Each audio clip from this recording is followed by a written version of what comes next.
नमस्कार साथियों, मैं हूं कमलेश कुमार सिंह। साथियों, आप सबका मेरे YouTube channel educational technical master में स्वागत है। साथियों, मैं इस चैनल पर एक से बढ़कर एक सरकारी नौकरी से संबंधित वीडियो अपलोड करता हूं। मेरा प्रयास है कि गरीब, बेरोजगार, निर्धन बच्चे एवं बच्चियों को फ्री सरकारी नौकरी में मिल सके। मैं उनके लिए रास्ता दिखाता हूं, उनको मैं गाइड करता हूं कि उन्हें कौन से फॉर्म भरने हैं, कौन सी वैकेंसियाँ निकली हुई है, जिसे देखकर वो फॉर्म को भरकर सरकारी नौकरी पा सके। साथियों, मेरा प्रयास यही है कि उन निर्धन बच्चों, उन निर्धन युवतियों को कोई पैसा नहीं देना पड़े, केवल उनको आवेदन शुल्क देना है। उसको भरकर आप निःशुल्क परीक्षा पास करके सरकारी नौकरी पा सकें। साथियों, मैंने इस प्रतियोगी परीक्षा की तैयारी करने से संबंधित भी एक चैनल बनाया है जिसका नाम है एग्ज़ाम GK 2M। उसे भी आप सब्सक्राइब कर लीजिए। अपने दोस्तों पे से आप चाहें तो सब्सक्राइब करा सकते हैं। यदि आपको लगता है कि आपके लिए फ़ायदेमंद है तो आप ज़रूर से सब्सक्राइब करिए। साथियों, आप मेरे YouTube चैनल पर बने रहिए। मैं आपके लिए एक से बढ़कर एक सरकारी नौकरी संबंधित वीडियो लाता रहूँगा। तो साथियों, बिना देर किए हुए चलिए वीडियो को आगे शुरू करते हैं।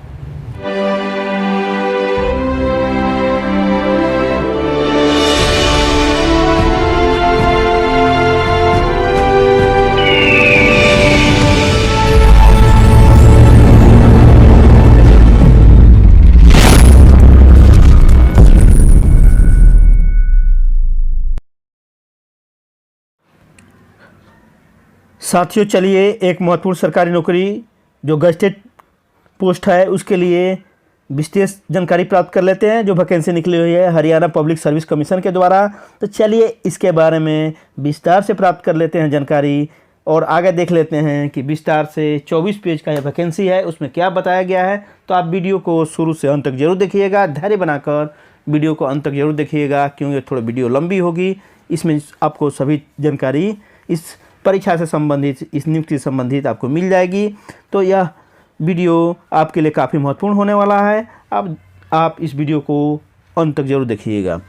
तो आप यहाँ पर देखेंगे यह वैकेंसी निकली है हरियाणा पब्लिक सर्विस कमीशन के द्वारा निकली हुई है। देखिए यहाँ पर बेस नंबर, ये एड्रेस है 1-10 ब्लॉक 20 सेक्टर 4 पंचकुला से निकला हुआ है, जिनका जहां ऑफिस है। एडवर्टीजमेंट नंबर है, यहाँ पर देख लीजिए, एडवर्टीजमेंट नंबर है 11/2023, 11/2023 एडवर्टीजमेंट नंबर है। यहाँ पर देख लेते हैं। और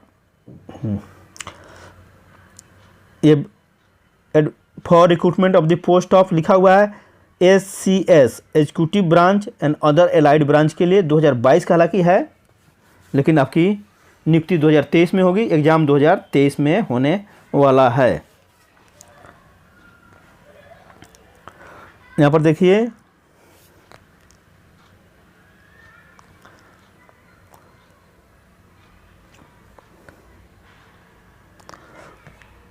थोड़ा और जूम कर देता हूँ, देख लेते हैं। यहाँ पर देखिए डेट ऑफ पब्लिकेशन 9 फरवरी 2023 को निकला हुआ है। Opening date for submission of online form, online form भरने की शुरुआत हो गई है 16 फरवरी 2023 से, जबकि ऑनलाइन फॉर्म भरने की अंतिम तिथि रहेगी 12 मार्च 2023 तक। आगे देख लेते हैं द कमीशंस ऑफिशियल वेबसाइट। यहाँ पर देख लीजिए हरियाणा पब्लिक सर्विस कमीशन का वेबसाइट है ये http://hpsc.gov.in, यही इसका ऑफिशियल वेबसाइट का एड्रेस है। यहाँ पर लिखा है इम्पोर्टेंट, लिखा हुआ है 1 में candidates to ensure their eligibility for the examination, अर्थात यहाँ कहा जा रहा है कि अपनी योग्यता को सुनिश्चित कर लीजिए कि आपके पास निर्धारित शैक्षिक योग्यता या जो भी योग्यताएं हैं यहाँ पर है या नहीं फॉर्म भरने से पहले। यहाँ पर आगे देख लेते हैं the candidates applying for the examination should ensure that they fulfil all eligibilities condition for the submission for the admission to the examination. There admission to all stage of examination will be purely provisional subject to the satisfying the prescribed eligibility criteria, अर्थात आपको यहाँ पर criteria को fulfil करना होगा। Mere issue of e card to the candidate will not imply that his her candidature has been finally cleared by the commission. ये कह रहा है कि अगर आपको ई एडमिट कार्ड भी इशू हो गया है तो यह मत आप समझ लीजिए कि आपका फाइनल सिलेक्शन हो गया है या फाइनल आप क्लियर सब चीज़ कर लिया है। तो यह इनका कहना है जो सब एग्ज़ाम में रहता है। उसके बाद आपको यहाँ पर लिखा है ओरिजिनल डॉक्यूमेंट वेरिफिकेशन होगा लास्ट में, ये दिया हुआ है। उसके बाद आपको मेंस एग्जामिनेशन पीटी होगा, मेंस होगा, इंटरव्यू होगा, पर्सनालिटी टेस्ट होगा जिसे इंटरव्यू कहते हैं बाद में। The decision of the commission with regard to the eligibility or otherwise a candidate for the admission to the examination shall be final. अर्थात कमीशन, हरियाणा पब्लिक कमीशन का हर डिसीजन फाइनल होगा। हाउ टू अप्लाई ये देख लेते हैं। Candidates are required to apply online on the website. Website पर जाकर, यह वेबसाइट का एड्रेस है http://hpsc.gov.in। इस पर जाकर आपको ऑनलाइन फॉर्म को भरना होगा और इंस्ट्रक्शन को वहाँ पर डिटेल इंस्ट्रक्शन वहाँ पर दिया गया है। ऑनलाइन फॉर्म कैसे भरना है, दूसरे माध्यम से आपको फॉर्म को नहीं भेजना है, डाक द्वारा, रजिस्टर्ड डाक द्वारा, कुरियर के द्वारा फॉर्म को नहीं भेजना है, वह एक्सेप्ट नहीं होगा। आगे देख लेते हैं। Last date of for the receipt of the application form. Online form भरने की अंतिम तिथि है 12 मार्च 2023 को रात को 11:55 तक आप फॉर्म को ऑनलाइन भर सकते हैं। आप जितने भी एलिजिबल कैंडिडेट होंगे उनको ई कार्ड जारी किया जाएगा। इनके वेबसाइट पर रहेगा ई कार्ड, ई एडमिट कार्ड, ई एडमिट कार्ड मिलेगा। डाक द्वारा कोई एडमिट कार्ड नहीं भेजा जाएगा, ध्यान दीजिए, डाक द्वारा कोई एडमिट कार्ड नहीं भेजा जाएगा। इनके वेबसाइट पर एडमिट कार्ड अपलोड किया जाएगा, उसे आपको डाउनलोड करना होगा। यहाँ पर लिखा भी है no admit card will be send by post office, लिखा है स्पष्ट रूप से, तो यह समझ लीजिए। ये देखिए facilitation send counter for the guidance of the candidates. आपको कोई हेल्प की आवश्यकता है तो उसके लिए काउंटर बनाया गया है, जहाँ की नंबर यहाँ पर दिया गया है, हेल्पलाइन नंबर है टेक्निकल का यहाँ पर दिया गया है। देखिए 9310611190 यह नंबर है, यह नंबर है। हेल्प डेस्क का ईमेल आईडी यहाँ पर दिया गया है, यह देख लीजिए। और ये आप वर्किंग और 9 बजे से 18 बजे तक आप वर्किंग डे में इसे कांटेक्ट कर सकते हैं। कोई जानकारी चाहिए, कोई हेल्प की आवश्यकता चाहिए तो इस पर फ़ोन करके आप पूछताछ कर सकते हैं। ये हेल्प डेस्क का नंबर है, ये देख लीजिए। आगे देख लेते हैं। Name and category wise bifurcation of the post. Name wise यहाँ पर बिफर्केशन किया गया पोस्ट का। देखिए यहाँ पर टोटल पोस्ट 95 है। Of Haryana civil services executive branch and other allied service के लिए 2022 का ही वैकेंसी है, 2023 में यह कंडक्ट किया जा रहा है। यहाँ पर आप देख सकते हैं इनका रूल दिया गया है, तो यह पढ़ लीजिए, पढ़ना अच्छी बात है, यह पढ़ सकते हैं आप। यहाँ पर देखिए कैटेगरी वाइज यहाँ पर ब्रेकअप दिया है, उसे देख लेते हैं। मेन इम्पोर्टेंट यह भी है। यहाँ पर देखिए नेम ऑफ द पोस्ट है। नेम ऑफ द पोस्ट में HCS हरियाणा सिविल सर्विस से होगा ये एग्जीक्यूटिव ब्रांच। यहाँ पर 7 पोस्ट है जनरल के लिए, दो पोस्ट है शेड्यूल कास्ट के लिए।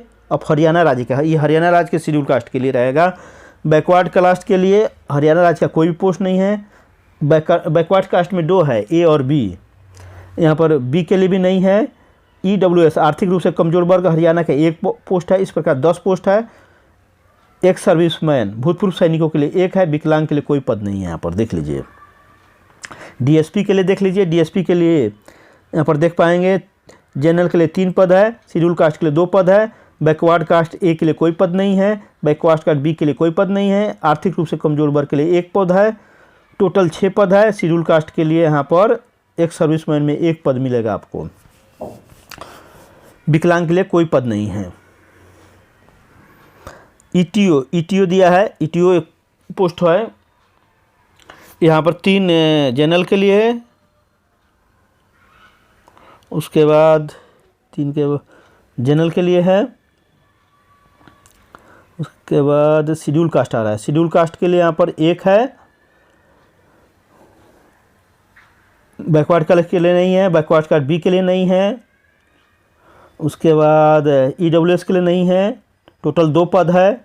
एक सर्विसमैन के लिए नहीं है, यहाँ पर विकलांग के लिए नहीं है। इसी प्रकार क्लास A तहसीलदार के लिए जनरल के लिए 1 है। शेड्यूल कास्ट के लिए नहीं है। बैकवर्ड कास्ट A के लिए 2 है सॉरी। बैकवर्ड कास्ट B के लिए 1 पद है। EWS के लिए नहीं है। इस प्रकार टोटल 4 पद है। BCA करके कुछ BCA लिखा हुआ है, 1 पद है, आगे दिया होगा इसके बारे में, हालांकि एक सर्विसमैन की कैटेगरी में दिया है वो। उसके बाद एक पोस्ट है ARCS में केवल यहाँ बैकवर्ड क्लास A में 1 पद है और टोटल 2 पद है। एक विकलांग के लिए यहाँ पर, विकलांग में ब्लाइंड के लिए 1 पद यहाँ पर दिया है। इस प्रकार टोटल 2 पद है यहाँ पर। आगे देख लेते हैं, आप भी देख लीजिए, समझ लीजिए इसको। एक है AETO, यहाँ पर जनरल के लिए देख लीजिए 10 पद है, शेड्यूल कास्ट के लिए 2 पद है, बैकवर्ड क्लास A के लिए 1 पद है, यहाँ पर बैकवर्ड क्लास B के लिए नहीं है, EWS के लिए नहीं है, टोटल 13 पद है। एक है यहाँ पर एक सर्विसमैन के लिए, विकलांग के लिए कुछ पद नहीं है। उसके बाद है BDPO का जनरल के लिए 8 पद है, शेड्यूल कास्ट के लिए नहीं है, BCA के लिए नहीं है, BC कैटेगरी B के लिए नहीं है, टोटल 8 पद है। एक सर्विसमैन के लिए नहीं है, विकलांग के लिए भी नहीं है। उसके बाद TM नाम का 1 पद है, यहाँ पर जनरल के लिए 1 है, शेड्यूल कास्ट के लिए नहीं है, BCA कैटेगरी के लिए 1 पद है। इस प्रकार टोटल 3 पद है, एक विकलांग के लिए है। इस प्रकार टोटल 3 पद यहाँ पर है। उसके बाद DFSO, इसके लिए जनरल में 1 पद है, शेड्यूल कास्ट के लिए 1 पद है। इस प्रकार टोटल 2 पद है, और के लिए पद नहीं है यहाँ पर, देख पा रहे हैं, विकलांग के लिए भी नहीं है, BCA के लिए, BCB के लिए भी नहीं है, टोटल 2 पद है, देख पा रहे हैं आप। ये रहा सीटों का ब्रेकअप यहाँ पर दिया है, आगे देख लीजिए। एक है AEO पद, AEO पद में जनरल के लिए 1 है, शेड्यूल कास्ट के लिए 2 है, BCA कैटेगरी के लिए 1 है, BCB कैटेगरी के लिए 1 है, EWS के लिए 1 है, टोटल 6 पद है। भूतपूर्व सैनिक के लिए कुछ भी नहीं है, विकलांग के लिए भी कुछ भी नहीं है। आगे देख लेते हैं। एक क्लास नायब तहसीलदार के लिए टोटल जनरल में 15 पद है, शेड्यूल कास्ट का 7 पद है, BCA के लिए, BCA मतलब बैकवर्ड क्लास A के लिए, बैकवर्ड क्लास में 2 है, backward class A, backward class B। तो बैकवर्ड क्लास A के लिए 4 पद है, बैकवर्ड क्लास B के लिए 3 पद है, EWS के लिए 4 पद है, टोटल 33 पद है। देखिए उसमें से 1 पद है एक सर्विसमैन के लिए जनरल का, 1 पद है शेड्यूल कास्ट के लिए, 2 पद है विकलांग के लिए। यहाँ पर रिजर्व है, जो आँख से डिसेबल है, कम दिखाई, लेप्रेसी है, यहाँ पर पल्स दिया हुआ है, सेब्रल पैल्सी है, यहाँ पर दिया हुआ है, एसिड अटैक के लिए ये भी दिया हुआ है। यहाँ पर आप इसमें यहाँ पर जाकर अगर विकलांग है तो देख सकते हैं। सॉरी, आगे देख लेते हैं। इस प्रकार टोटल पद जो है जनरल का 51 है, शेड्यूल कास्ट का 18 है, बैकवर्ड क्लास A का 10 है, बैकवर्ड क्लास B का 5 है, आर्थिक रूप से कमजोर वर्ग का 7 है। कुल 95 पोस्ट है, 95 पद है, जिसमें से एक सर्विसमैन को 6 पद है और विकलांग के लिए 4 पद है। तो ये देख लीजिए आप ब्रेकअप। यहाँ पर जो कोड यूज हुआ है एब्रीविएशन वो देख लिए। SCS EX ब्रांच का होता है, फुल फॉर्म है Haryana civil services executive branch. DSP का फुल फॉर्म होता है deputy superintendent of police. ETO का फुल फॉर्म है excise and telecom officer. DFSC का फुल फॉर्म है district food and supply controller. जो वहाँ पर यूज हुआ है पद का नाम, उसका फुल फॉर्म यहाँ दिया है। एक क्लास तहसीलदार का फुल फॉर्म है एक क्लास तहसीलदार। ARCS का फुल फॉर्म है assistant registrar cooperative societies. AETO का फुल फॉर्म है assistant excise and taxation officer. यहाँ पर सब नियुक्ति होगी इससे। BDPO का है block development and panchayat officer, यहाँ पर लिखा हुआ है। TM का है ट्रैफिक मैनेजर। DFSO का फुल फॉर्म है district food and supply officer. AEO का फुल फॉर्म है असिस्टेंट एम्प्लॉयमेंट ऑफिसर। एक क्लास नायब तहसीलदार का एक क्लास नायब तहसीलदार तो है ही। और कोड जो यूज होता है जनरल अदर का है जनरल कैटेगरी के लिए। ऑन रिजर्व का UR लिखते हैं। SC ऑफ हरियाणा अर्थात schedule caste of Haryana. BCA of Haryana अर्थात backward class A of Haryana. BCB of Haryana अर्थात backward class of Haryana. EWS of Haryana अर्थात economically weaker sections of Haryana. ESM of Haryana ex serviceman of Haryana.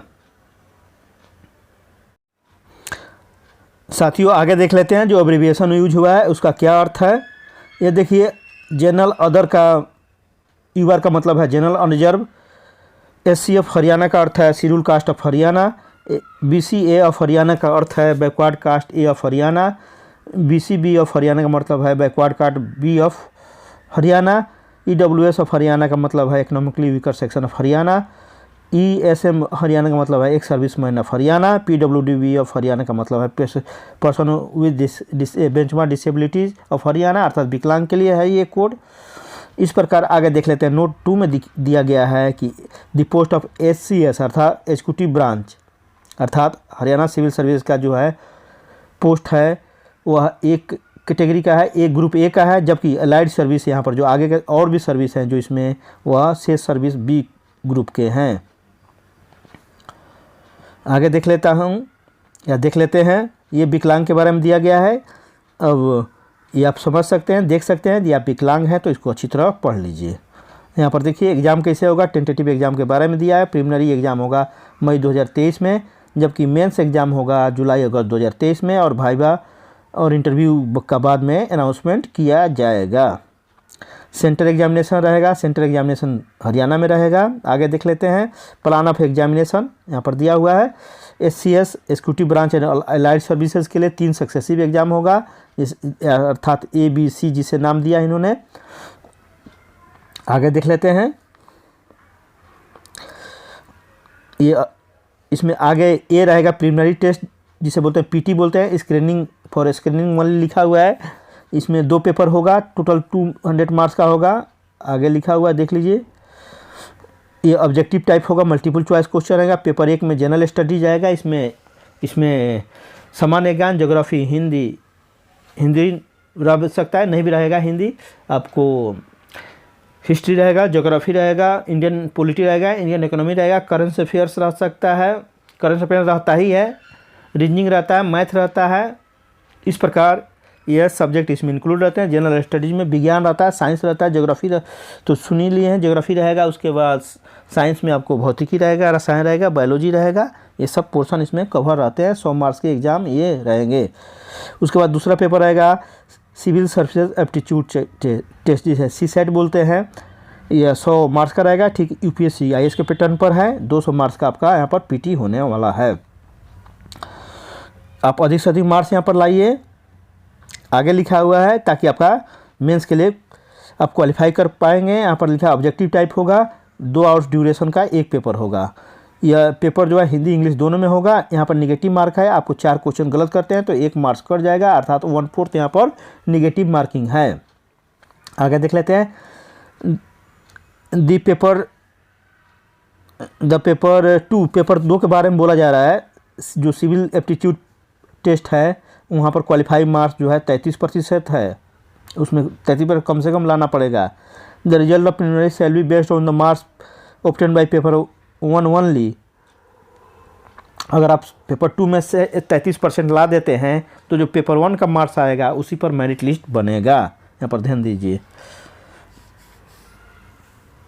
If candidate give more than 1 answer it be treated as, एक से अधिक आप answer colour करते हैं तो ये गलत माना जाएगा। अगर नो अटेम्प्ट करते हैं, if question is not attempted circle the corresponding 5th bubble below hashtag failing which 1/4 marks will be deducted. तो आपको सब क्वेश्चन का shall be deducted and no extra time will be provided to candidate for this exercise. आप सही अच्छा question का answer दीजिए, सब का दीजिए, सही ध्यान प्रयास करिए सब देने का, अच्छा से देने का, सही। यहाँ पर लिखा है देख लीजिए। प्रीलिमिनरी एग्जामिनेशन में जनरल स्टडीज रहेगा प्रथम पेपर में, सेकंड पेपर में सिविल सर्विसेज एप्टीट्यूड टेस्ट रहेगा जिसमें 33% मार्क्स आपको लाना पड़ेगा। आपको जो PT का रिजल्ट होगा वह वैकेंसी के 12 गुना निकाला जाएगा। यह बात दिया हुआ है यहाँ पर देख लीजिए। मेंस के लिए निकाला जाएगा 12 गुना। यहाँ पर दिया जो इम्पोर्टेंट पॉइंट देख लेते हैं क्योंकि वैकेंसी काफ़ी लंबी है। मेंस एग्जामिनेशन देख लेते हैं। मेंस एग्जामिनेशन कैसे होगा। मेंस एग्जामिनेशन में यहाँ पर टोटल 4 पेपर पूछे जाएंगे। देख लेते हैं मेंस एग्जामिनेशन का। इट शैल कंप्राइज 4 पेपर्स रहेगा, 600 मार्क्स का होगा। पहला रहेगा इंग्लिश का, इंक्लूडिंग इंग्लिश ऐसे भी लिखना होगा आपको, 100 मार्क्स का रहेगा, इसमें इंग्लिश ऐसे भी लिखना पड़ेगा। पेपर 2 रहेगा हिंदी का रहेगा, इसमें हिंदी ऐसे भी आपको लिखना पड़ेगा। उसके बाद ये देवनागरी स्क्रिप्ट में आपको लिखना पड़ेगा, देवनागरी लिपि में। तीसरा पेपर रहेगा जनरल स्टडी का, 200 मार्क्स का लिखना रहेगा ये। चौथा पेपर रहेगा एक ऑप्शनल सब्जेक्ट रहेगा, जिसे ऑप्शनल सब्जेक्ट में आप history, anthropology, geography, Hindi, English जो भी चाहें आप यहाँ पर सिलेक्ट कर सकते हैं।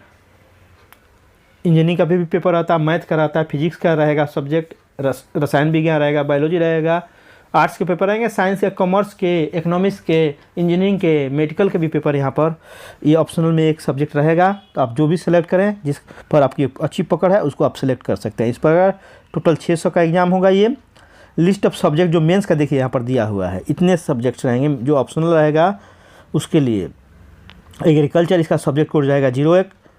उसके बाद एनिमल हस्बेंड्री एंड वेटनरी, उसका 2 रहेगा। एंथ्रोपोलॉजी का 3 रहेगा, बोटनी का 4 रहेगा, केमिस्ट्री का 5 रहेगा। ये देखिए पूरा लिस्ट दिया है, आपको देख सकते हैं। ये इतने ऑप्शनल पेपर आपको रहेंगे, 20 पेपर रहेंगे, 20 का 20 कोड दिया हुआ है यहाँ पर, आप देख पाएंगे।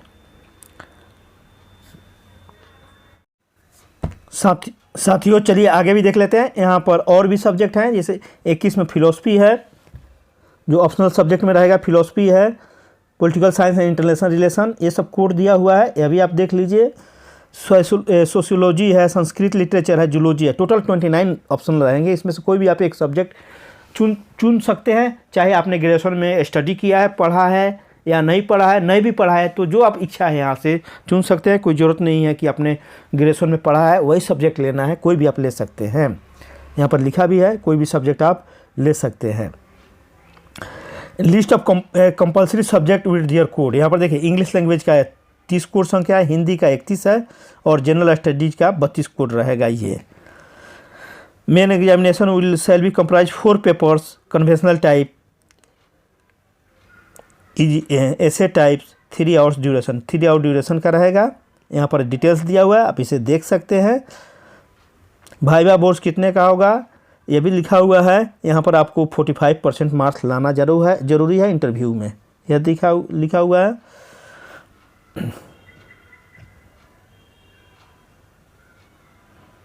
The all written paper and a score of minimum 33% अब हिंदी में 33% देवनागरी में लाना होगा। इंग्लिश इंक्लूडिंग इंग्लिश में भी आपको 33% लाना होगा। इस प्रकार टोटल एग्ज़ाम यहाँ पर दे रहा है 675 मार्क्स का होगा टोटल आपको।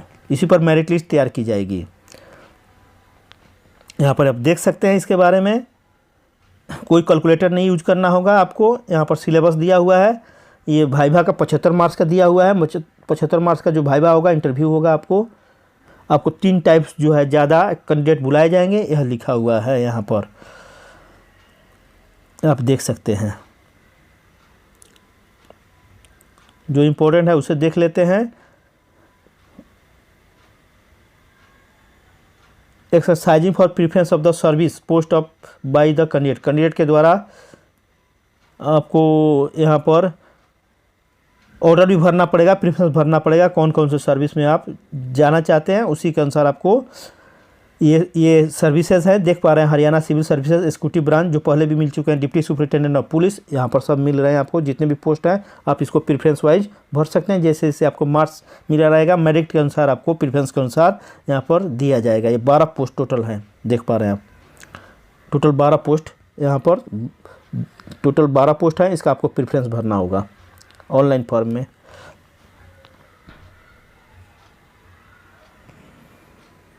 आप देख लीजिए, आप भी देख लीजिए। यहाँ पर एलिजिबिलिटी कंडीशन दिया हुआ है। भारत का नागरिक होना चाहिए, नेपाल का नागरिक होना चाहिए, भूटान का होना चाहिए। सब्जेक्ट टू है मतलब जो आकर रह रहे हैं 1 जनवरी 1962 से परमानेंटली, जो नेपाल के हैं, भूटान के हैं, और भी एक कंट्री है श्रीलंका, अफ्रीकन कंट्री है, केन्या, उगांडा है, United Republic of Tanzania, Zambia, Malawi, Zaire, Ethiopia, Vietnam है। ये आकर परमानेंट भारत में रह रहे हैं, तो यह भी इस फॉर्म को भर सकते हैं और सरकारी नौकरी यहाँ से पा सकते हैं। तो ये भी देख सकते हैं आप, एग्ज़ाम दे सकते हैं वो भी।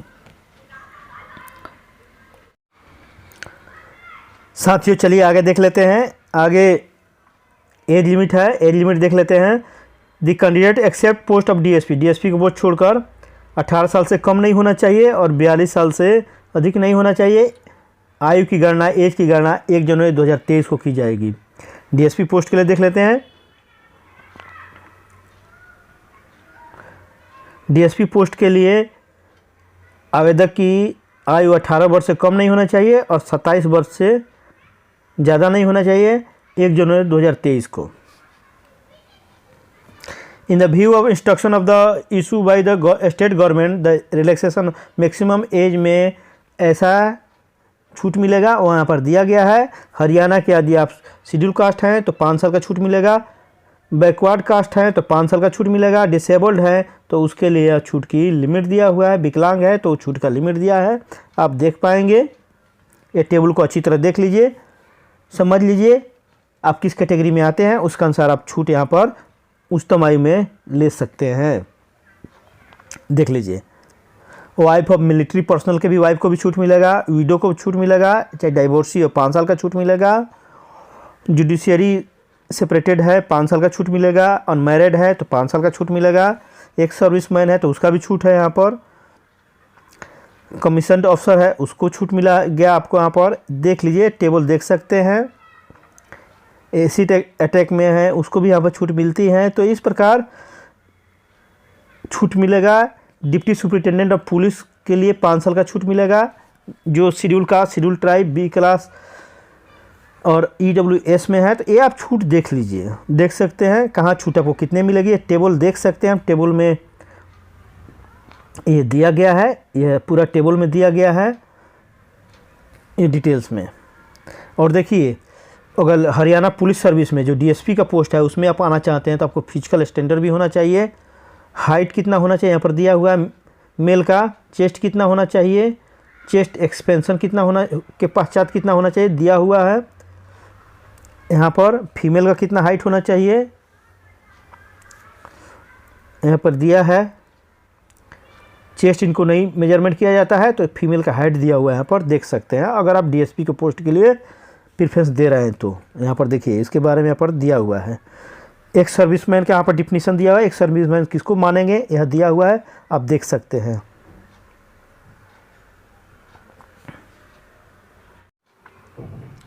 चलिए साथियों, आगे देख लेते हैं। यहाँ पर एविडेंस ऑफ एज, अर्थात एज का क्या प्रमाण पत्र आपको देना चाहिए, प्रूफ में देना पड़ेगा। मैट्रिक का सर्टिफिकेट या इसका इक्विवेलेंट का सर्टिफिकेट लगेगा आपको एज प्रूफ के लिए। आगे देख लेते हैं। मिनिमम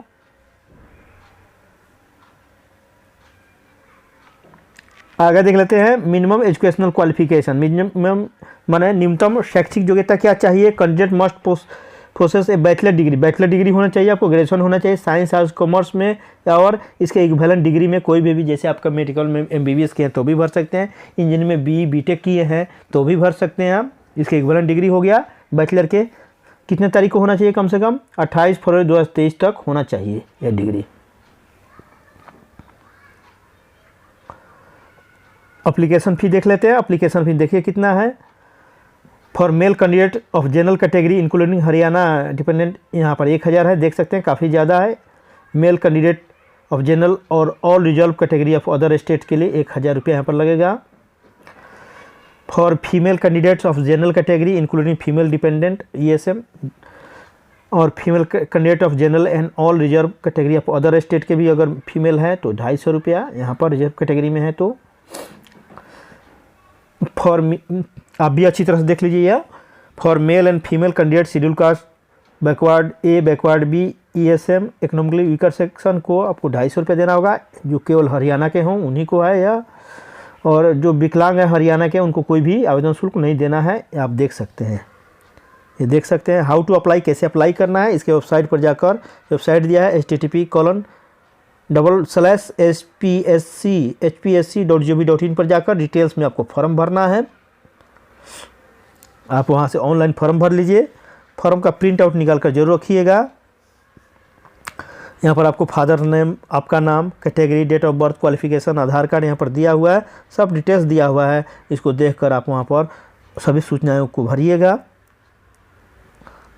ऑनलाइन फॉर्म भरिए। आपको नो ऑब्जेक्शन सर्टिफिकेट भी देना होगा, और कहीं अप्लाई है तो उसके बारे में यहाँ पर लिखा है, ये देख लीजिए। अगर ऑलरेडी सर्विस कर रहे हैं तो NOC ले लीजिए। अगर विकलांग हैं, आपको सुरती लेखक चाहिए तो उसके लिए भी आपको एप्लीकेशन करना पड़ेगा।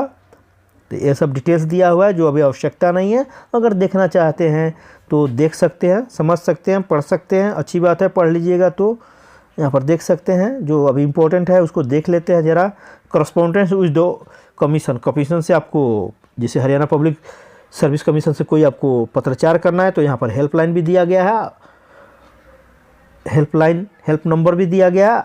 आपको ई एडमिट कार्ड मिलेगा इसके वेबसाइट पर। आपको डाक द्वारा कोई एडमिट कार्ड नहीं भेजा जाएगा, तो आप ध्यान रखिए। आप इसके वेबसाइट को देखते रहिए, बार बार कोई भी नोटिफिकेशन वहाँ पर दिया जाएगा। ये देख सकते हैं, पढ़ सकते हैं। रिजर्वेशन के बारे में दिया गया है। उसके बाद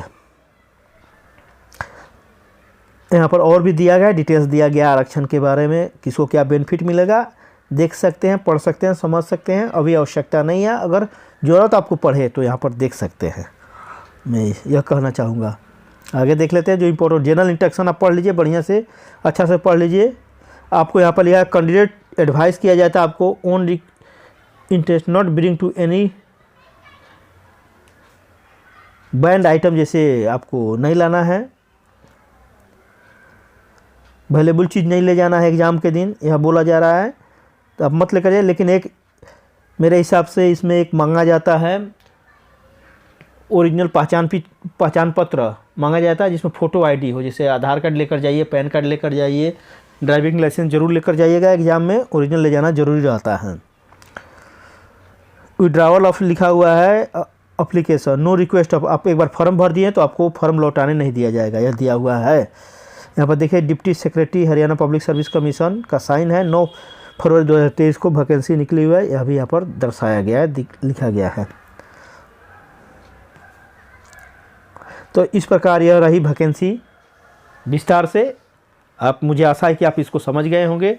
साथियों, मैं आपसे आग्रह करूंगा कि आप बेरोजगार दोस्तों, भाइयों, बहनों और अपने संबंधियों को भी ज़रूर इस वीडियो को शेयर करिए, अधिक से अधिक शेयर करिए। जो नौकरी के तलाश में इधर उधर भटक रहे हैं, आप उनकी हेल्प करके आप भी पुण्य काम कमा सकते हैं। आप ज़रूर उनका हेल्प करिए और एक ग्रुप बनाकर ज़रूर पढ़िए, ताकि आपके भी सक्सेस सुनिश्चित हो सके। मुझे आशा है कि आप सच्चे देशभक्त होंगे, सच्चे भारतीय होंगे, तो ज़रूर दूसरे का भी हेल्प करेंगे, दूसरे की भी सहायता करेंगे। उन लोगों को विशेष रूप से जो गरीब हैं, निर्धन हैं और नौकरी की तलाश में इधर उधर भटक रहे हैं, बेरोजगार हैं, उनका सहायता आप ज़रूर करेंगे। सच्चे भारतीय होंगे तो आप ज़रूर करेंगे, मुझे इसे पूरा विश्वास है। यदि आप गार्जियन देख रहे हैं तो आप इस वीडियो को अधिक से अधिक अपने व्हाट्सएप ग्रुप में शेयर करिए, ताकि बच्चे, अधिक से अधिक बच्चे इस फॉर्म को भरकर गजेटेड नौकरी क्लास 1 का, क्लास 2 का पा सकेंगे। आप गार्जियन होने के नाते आपका भी दायित्व बनता है कि आप बच्चों को हेल्प करिए और मेरे इस मुहिम में ज़रूर शामिल होइए, मेरा भी सहायता करिए अधिक से अधिक वीडियो को शेयर करके और मेरे चैनल को सब्सक्राइब करके। मेरा 4000 घंटा भी पूरा नहीं हुआ, आप मेरे चैनल का 4000 घंटा पूरा कराइए, जल्दी से जल्दी पूरा कराइए, ज़्यादा से ज़्यादा वीडियो देखकर, ताकि मैं गरीब बच्चों का हेल्प कर सकूं। जो इसमें से कुछ पैसे आएंगे उसमें से मैं किताब, जैसे लूसेंट है, SPD है, या और भी मैथ के, रीजनिंग के, GS के बुक होंगे, मैं उसको लॉटरी के द्वारा निर्धन बच्चों को दूंगा। कुछ निर्धन बच्चों का मैं फॉर्म भी भरूंगा, मुझे पता लगेगा कौन निर्धन है, फॉर्म भरने में सक्षम नहीं है, तो उनकी भी मैं सहायता करूंगा, क्योंकि मुझे इससे कुछ पैसे आने लगेंगे, जिसका हिस्सा मैं आप लोगों पर अवश्य खर्च कर सकता हूं, मेरा दायित्व भी बनता है। तो मुझे आशा है कि आप मेरे बातों को समझ गए होंगे, आप मेरे मुहिम में ज़रूर शामिल होंगे, ज़रूर मेरा सहायता करेंगे और उन बच्चों का भी सहायता करेंगे जो निर्धन, गरीब हैं, बेरोजगार हैं, नौकरी तलाश में इधर उधर भटक रहे हैं। मैं इस बार को बार बार रिपीट कर रहा हूँ, ताकि आप अधिक से अधिक गरीब बच्चों का सहायता कर सकें, मेरा भी आप सहायता कर सकेंगे।